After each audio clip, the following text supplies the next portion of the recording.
WhatsApp दोस्तों, कैसे हैं आप सब। होप करता हूँ खैर खैरियत से ही होंगे। तो दोस्तों आज का टॉपिक हमारा है which testosterone is better for you.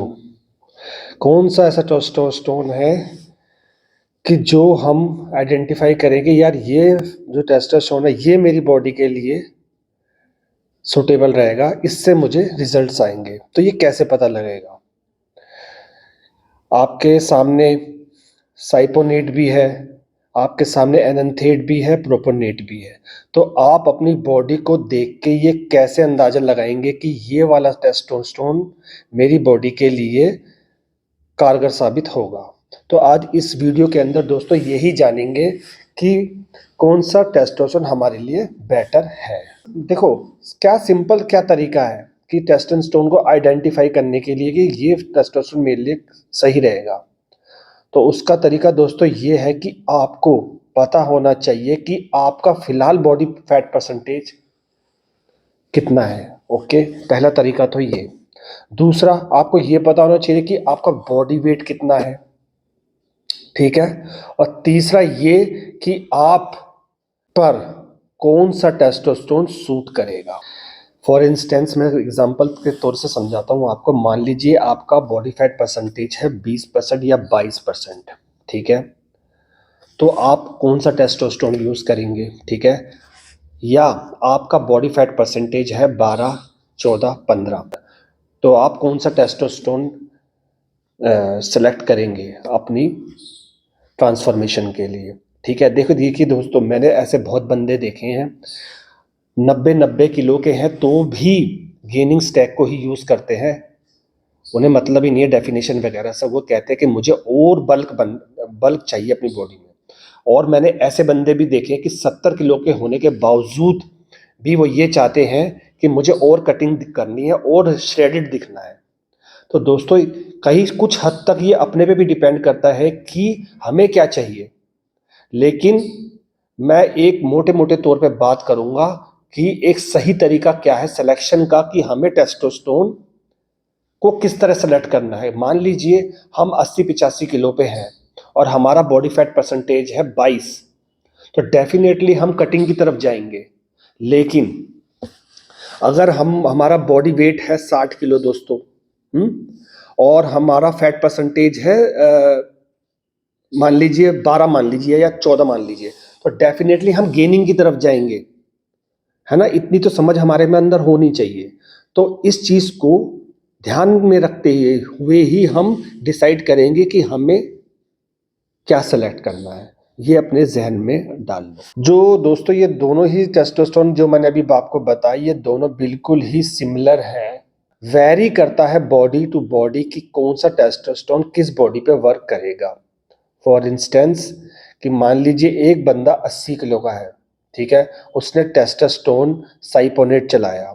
और एक बंदा है वो भी 80 किलो का ही है, उसने भी चलाया टेस्टोस्टेरोन साइपोनेट। दोनों ने साइपोनेट चलाया, लेकिन एक बंदे को टेस्टोस्टेरोन साइपोनेट सूट नहीं करा, ठीक है। उसको लेने के बाद क्या हुआ, उसको चक्कर वगैरह आने लग गए, उसको बुखार वगैरह होने लग गया। तो यानी कि वो टेस्टोस्टेरोन उसको सूट नहीं करा, तो उसे स्विच ऑफ किया गया एनथेट के ऊपर। तो एनथेट उसको सूट करने लग गया। ऐसी कोई दिक्कतें एनथेट के साथ नहीं आई, ठीक है। तो कहने का मतलब मेरा यही है कि अगर आपको टेस्टोस्टेरोन साइपोनेट सूट नहीं कर रहा तो आप एनथेट पे स्विच हो, और अगर एनथेट सूट नहीं कर रहा तो साइपोनेट पे स्विच हो। दोनों का वर्क सिमिलर है, समझ आ गई। तो कोई भी अंतर नहीं है दोनों के अंदर। और यही ऐसे दो टेस्टोस्टेरोन है जो कि गेनिंग के अंदर काम करते हैं। हम दूसरे इंस्टांस पे आप ये चाहते हैं कि मेरे को डेफिनेशन मेरी बॉडी में बनी रहनी चाहिए, ठीक है।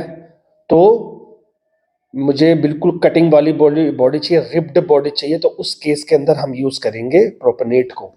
ओके, तो ये बात समझ आ गई है आपको। टेस्टोस्टेरोन साइपोनेट और एनथेट हमारी बल्किंग में, गेनिंग में या लीन बल्किंग में यूज होंगे, और हमारा प्रोपोनेट हमारा कटिंग के अंदर यूज होगा। तो अब बात कर लेते हैं अब बात कर लेते हैं साइपोनेट की डोसेज वगैरह की। अगर मैं इसकी डोसेज की बात करूं तो दोस्तों वीकली बिगनर्स इसकी डोज रखेंगे 250 mg तक। ओके, इंटरमीडिएट के लेवल के बंदे जिन्होंने 2-3 साइकिलें चला ली हैं वो रखेंगे 500 mg पर वीक। ओके, और एडवांस लेवल के बंदे, ठीक है, वो रखेंगे 750 mg पर वीक। तो ये हो गई दोस्तों डोसेज की बात। यही सेम डोज एनंथेट के साथ भी रहेगी, कोई भी अंतर नहीं है। अब बात करेंगे प्रोपेनेट की, जिन्होंने बिल्कुल जैक्ट फिजिक बनानी है, बिल्कुल रिप फिजिक बनानी है, साइज इनसे मतलब नहीं है, डेफिनेशन से मतलब है, तो वो वीकली डोज रखेंगे प्रोपेनेट की। वीकली 3 बार इसको इंजेक्ट करना है दोस्तों, और 100 mg के 3 बार इसको इंजेक्ट करना है अल्टरनेटिव डेज में। ओके, तो ये बात रही हमारी डोसेज की। अब बात करेंगे दोस्तों इसकी ड्यूरेशन की। ड्यूरेशन रखना है 3 मंथ्स इंटरमीडिएट और बिगिनर लेवल के बंदों को, और जो बंदे एडवांस हैं वो 4 महीने तक भी जा सकते हैं। बात करते हैं प्रोपोनेट की। अगर आपने 3 मंथ की गेनिंग करी है प्रोपोनेट को लेने से पहले तो इसकी ड्यूरेशन होगी 1 मंथ की, लेकिन सिर्फ आपने कटिंग स्टैग ही चलाया है तो उसकी ड्यूरेशन होगी 3 मंथ्स की। ओके, तो ये रही बात ड्यूरेशन। अब दोस्तों कुछ बात ये भी आ जाती है कि यार दोनों साइपोनेट या एनंथेट में से बेटर कौन सा है।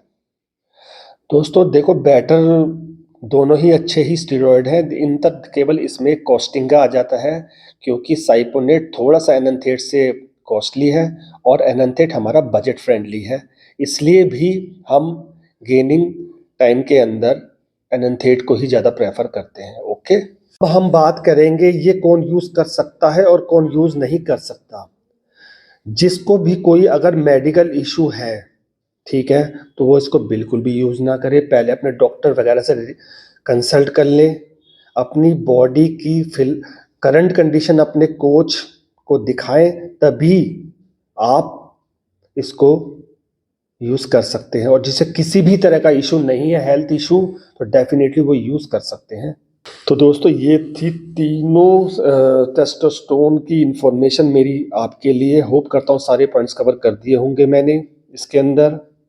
दोबारा आऊँगा आपके सामने और एक इन्फॉर्मेटिव वीडियो के लिए, ठीक है। इससे पहले दोस्तों अगर सब्सक्राइब नहीं किया आपने अपने भाई को तो सब्सक्राइब कर देना, क्योंकि ग्राउंड लेवल की इन्फॉर्मेशन आपसे आपके साथ शेयर करता हूँ मैं।